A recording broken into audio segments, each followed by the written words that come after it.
అదే RTV app వార్తల్ని క్షణాల్లో చదివే అవకాశం ఉంటుంది. ఒక న్యూస్ పేపర్, ఒక టెలివిజన్ ఛానల్ మీ చేతుల్లో ఎప్పుడూ ఉంటాయి. గత ప్రభుత్వంలో విలువైనటువంటి ప్రభుత్వ ఆస్తులన్నీ కూడా అధికారాన్ని అడ్డం పెట్టుకొని వైసీపీ నేతలు సాగించినటువంటి కబ్జాల పర్వము ప్రజలు ఏవగించుకునేటువంటి స్థితి, వ్యతిరేకించేటువంటి స్థితికి వచ్చిన నేపథ్యంలో కూటమి ప్రభుత్వం అధికారంలోకి వస్తే ఈ గత వైసీపీ పాలనలో ఏవైతే అక్రమాలు, దుర్మార్గాలు, దౌర్జన్యాలు ఏవైతే జరిగాయో వాటికి భిన్నంగా పరిపాలన సాగిస్తామని చెప్పి ఏవైతే చెప్పారో ఈ 16 మాసాల కాలంలో చెప్పినటువంటి మాటలలో ఒక్కటంటే ఒక్కటి కూడా నిలబెట్టుకోలేనటువంటి పరిస్థితిని ప్రత్యక్షంగా చూస్తున్నాం. అందులో కడప నగరానికి సంబంధించినటువంటి దాంట్లో కడప నడిబొడ్డులో ఉన్నటువంటి జిల్లా పరిషత్ ఆస్తుల అన్యాక్రాంతం రోజు రోజుకు పెరుగుతూ ఉంది. పోయిన ప్రభుత్వంలో జెడ్పీ సీఈఓగా ఉన్నటువంటి సుధాకర్ రెడ్డి గారు జెడ్పీ ఆవరణలో ఉన్నటువంటి కాంప్లెక్స్ నిర్మాణానికి మీరే కట్టుకోండి, కట్టుకున్నటువంటి బిల్డింగ్లలో మీరే పొజిషన్ లేకపోండి అనేటువంటి పద్ధతిలో కార్పొరేట్ విద్యా సంస్థలకు దారాదత్తం చేసినటువంటి ఘటనపైన భారత కమ్యూనిస్ట్ పార్టీ తీవ్రంగా పోరాటం చేసింది. అట్లే గతంలో ఏర్పాటైనటువంటి అన్నా క్యాంటీన్తో సహా వేరే ప్రైవేటు వ్యక్తులు కట్టబెట్టడం పైన కూడా ఆందోళన చేసి దాన్ని రద్దు చేయించింది.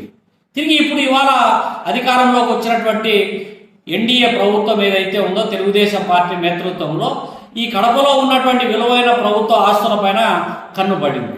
అందులో భాగంగా ఇప్పుడు వచ్చినటువంటి జెడ్పీ సీఈఓగా ఉన్నటువంటి ఓబులమ్మ గారు అక్టోబర్ 16వ తారీఖున ఓ ప్రకటన విడుదల చేశారు.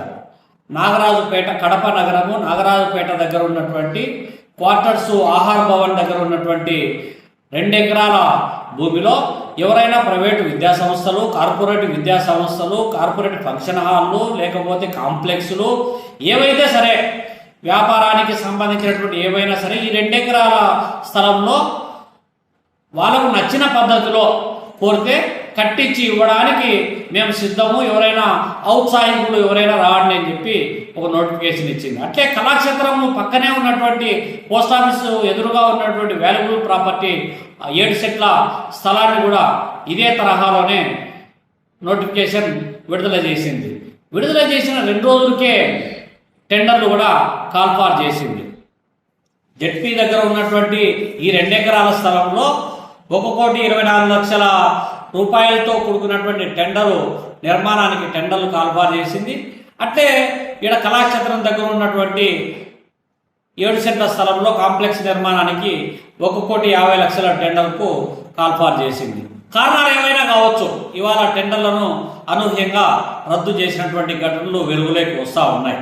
ఈ సందర్భంగా ఏ పార్టీ అధికారంలోకి వచ్చినా, ఏ అధికారులు ఉన్నా కూడా ఇవాళ అధికారులు, అధికార పార్టీ నేతలు ఇన్సైడ్ ట్రేడింగ్కు పాల్పడి లోపాయకాలకు ఒప్పందాలు చేసుకొని విలువైనటువంటి స్థలాలను కబ్జా చేయడానికి, ఆక్రమించుకోవడానికి లీజుల పేరుతో గలీజు పనులన్నీ చేసేటువంటి పరిస్థితి కొనసాగుతున్నటువంటి నేపథ్యంలో కడప నగరంలో విలువైనటువంటి స్థలాలు ఉండడం ద్వారా రేపు పొద్దున ప్రభుత్వ ప్రయోజనాల కోసం, ప్రజల ప్రయోజనాల కోసం ప్రభుత్వ రంగ సంస్థల ఏర్పాటుకు ఉపయోగకరంగా ఉంటుంది. ఎక్కడో ప్రభుత్వ రంగ సంస్థను ఏర్పాటు చేయాలంటే ఎక్కడో ఊరికి బయటికి పోయి ఏర్పాటు చేసుకోవాల్సినటువంటి పరిస్థితి నెలకొంటా ఉంది. ఇప్పటికీ కడప నగరంలో ఇంత పెద్ద టౌన్లో ఒక చిన్నపిల్లల హాస్పిటల్ ఉందా, ఒక ఫీవర్ హాస్పిటల్ ఉందా, లేదు లేబరు హాస్పిటల్ ఏమైనా ఉందా? హాస్పిటల్కు సంబంధించినటువంటిది లేదు. విద్యా వైద్యానికి సంబంధించినటువంటి సంస్థల ఏర్పాటుకు ఇటువంటి సంస్థలను వాడుకోవాల్సినటువంటి అవసరం ఉంది. లేదు ప్రభుత్వమే దాన్ని వివిధ రూపాలలో ఒక కల్చరల్ క్లబ్ ఏర్పాటు చేయడం, ఆడిటోరియం నిర్మాణం చేయడం, ఇటువంటి అంశాలు చూడాలి తప్ప ఎవరో లోపాయి గారు ఒప్పందాలు చేసుకొని ఆ స్థలాలను కట్టబెట్టాలనేటువంటి పద్ధతిలో ప్రయత్నం చేస్తే భారత కమ్యూనిస్ట్ పార్టీ చూస్తూ ఊరుకోదు. గతంలో 2004 నుంచి 2009 వరకు ప్రభుత్వ ఆస్తుల పరిరక్షణ కోసం ఏ విధంగా అయితే పోరాటానికి శ్రీకారం చుట్టామో తిరిగి అదే విధంగా పోరాటం పునరావృతం అవుతుందని చెప్పి హెచ్చరిస్తా ఉన్నాం. మరిన్ని వీడియోస్ కోసం ఛానల్ ని సబ్స్క్రైబ్ చేయండి, లేటెస్ట్ అప్డేట్స్ కోసం వాట్సాప్ ఛానల్ ని ఫాలో చేయండి అండ్ లింక్ డిస్క్రిప్షన్ లో ఉంది.